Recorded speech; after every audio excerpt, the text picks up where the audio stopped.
Ninaposema kuita ni kwamba kuna vitu vinaweza kuchukuliwa kiroho na kimwili pia. Kimwili mtu anaweza kukuteka akakuweka gerezani akakufunga. Ukitaka kumfungua unaenda unamfungua, halafu ukishamfungua unamuita. Kwa mfano kimwili tu kabisa, mtu anaweza akakufunga akakutia jela, na mtu akitaka kukufungua anakuja anaomba ruhusa, halafu gereza linafunguliwa, halafu unaitwa katikati ya wafungwa wengine. Kimwili hiyo kabisa. Sasa nataka leo, kuna watu wamefungwa kiroho. Kuna mtu unamwona kimwili yupo lakini rohoni hayupo. Kuna mtu anaishi tu lakini bora aliyekufa kuliko anaishi. Kuna mahali amefungiwa. Na kama una imani, jenga imani, Mungu anakwenda kufungua magereza, utatoka. Na sio kwamba utatoka tu, ndugu zako watatoka, babaka atatoka, mamaka atatoka, familia yako itatoka pia. Sema basi amina kama unabarikiwa. Sema amina kama unabarikiwa. Sema amina kama unabarikiwa. Hivyo kama mtu anaweza kutekwa na akafungwa gerezani, shimoni au kaburini, au akawekwa kwenye jeneza la umauti. Biblia inasema Yesu alitufufua katika hali ya umauti. Kitabu kile cha Yohana mlango wa 11 mstari wa 43. Naye kisha kusema, Yesu akisha kusema haya akalia kwa sauti kuu akasema, Lazaro njoo huku nje, au toka huku nje. Akatoka yule aliyekuwa amekufa, amefungwa sanda miguuni na mikononi, na uso wake umefungwa sanda. Akasema, mfungueni mkamwacha aende zake. Nataka leo nitakwenda kutembelea magereza waliofungwa, watu wa Mungu. Tutakwenda kuwafungua waliofungwa, tutawafufua waliozikwa kwenye makaburi, alafu tutaacha waende zao. Nataka leo nikwambie, nimetumwa na Bwana wa majeshi nifungue waliofungwa, hata kama amewekwa kaburini, hata kama amekufa siku 4 kama Lazaro, hata kama amepoteza maisha, hata kama akili imeibiwa. Nataka nitangaze watatoka. Tutakwenda kuwaita kama Yesu alivyomwita Lazaro. Tutasema Rachel Chuko fulani, toka kwenye mapombe, toka kwenye makaburi, toka kwenye makahaba, toka kwenye wizi, na Bwana atakwenda kuwaleta ndugu zetu. Sema amina kama unabarikiwa. Ngusema zako mwambie Yesu akasema, Lazaro toka nje. Akatoka aliyekufa. Unaonaje leo nitasema toka aliyefungwa asifanikiwe? Unaonaje leo nikasema familia kwenu ambao umetangaziwa ni walevi wote, nikasema walevi wote wa kwenu waliofungiwa kwenye ulevi watoke kwenye ulevi, alafu kawakuta wametoka, hawali tena pombe, wanarudi kufanya maisha yao. Natembelea hata kama ulikotoka ni mbali, hata kama ulikotoka ni Moshi, hata kama ulikotoka ni Jushi, hata kama ulikotoka ni Darantoni. Sauti ni sauti ya radi. Mashetani wataisikia, mapepo wataisikia, kuzimu itaisikia, malaika watasafiri, ndugu yako ataletwa, na nafsi yako itaachiliwa, na maisha yako yataachiliwa. Sema leo vitu vyako vitaachiliwa. Ni mfano mzuri. Yesu anamwita Lazaro. Nami leo nimekuja niite vitu vya watu. Uko na imani? Uko na imani? Tutatembelea makaburi leo, njia panda, baharini, maji machafu. Tuwafungue ndugu zetu na kuwaita waje walitumikie kusudi la Mungu.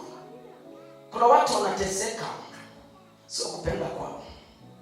Kuna watu wanapitishwa, sio kupenda kwao. Na hakuna kitu kinachomhuzunisha Mungu binadamu aliyemuumba amtese binadamu mwenzake aliyemuumba na yeye. Shetani aliye rohoni hana nguvu kuliko shetani ambaye amemvaa mtu. Na maanisha pepo ambalo halijamvaa mtu hana nguvu. Ukiona matatizo ulionayo, nyuma yake kuna nguvu ya pepo, na hilo pepo limepita kwa mtu.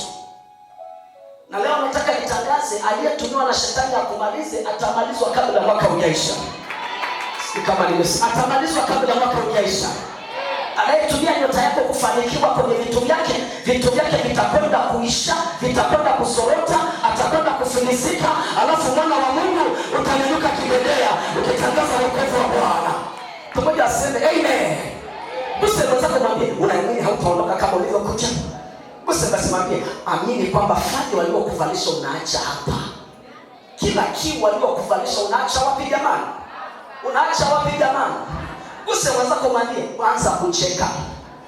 Alafu anza kucheka, anza kuwatangazia maadui, poleni sana mliopiga makofi nimekusha. Mwambie sijaisha.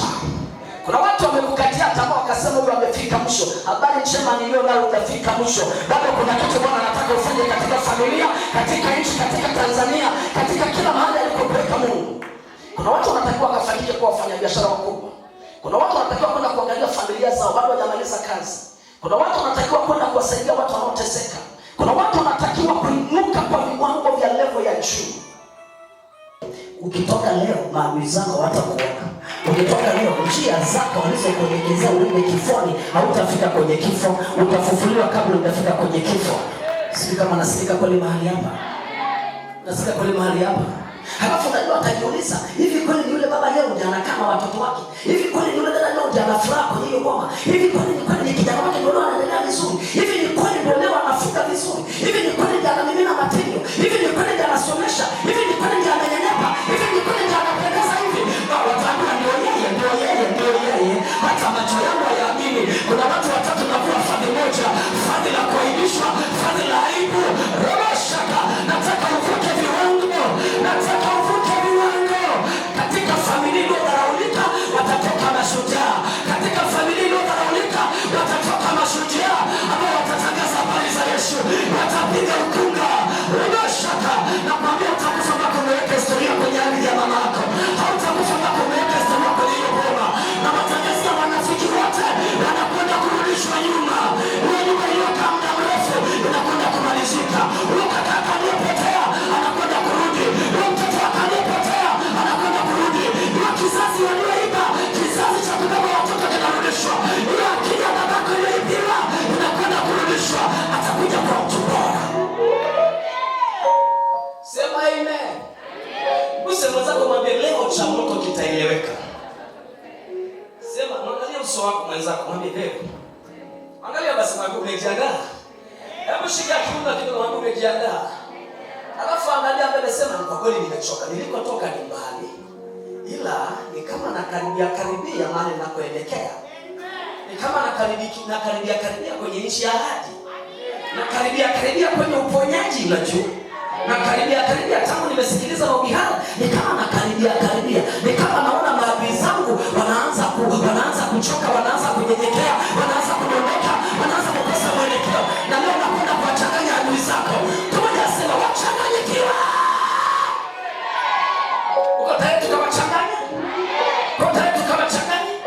Mungu anaposema ataziba njia hizi, kama mtu kwa njia, kama mtu umezoea kupita njia, unakuta imefungwa hata kama ulikuwa unaenda unapoelekea ni muhimu. Kwa mfano, ulitoka nyumbani unakuja kanisani na kuna njia umezoea kupita. Halafu ulipozoea ile njia, unashangaa imewekwa ukuta, imefungwa. Hata kama ulipokuwa unaenda ni muhimu. Inabidi tu urudi kwa sababu njia inafungwa. Ninachotaka niseme na kwenda kufunga njia kwenye ulimwengu wa roho. Kitabu kile cha Mathayo kinasema, lolote utakalofunga duniani, mbingu itafunga. Nami nimekuja hapa nafunga njia za kuzimu, nafunga njia za wachawi, nafunga njia za watu kwenda kwenye ulevi, nafunga njia za waganga wa kienyeji, nafunga njia za makahaba, nafunga njia za miogo kwenda kulewa, hata fikia kwenye pombe. Bwana, naweka hizo njia moto. Yaani watarudi tu, sema watarudi tu. Wakati wanaamini jamani mahali hapa. Wakati wanasema watarudi tu. Mwana wangu atarudi tu. Kakangu atarudi tu. Ndugu wangu atarudi tu.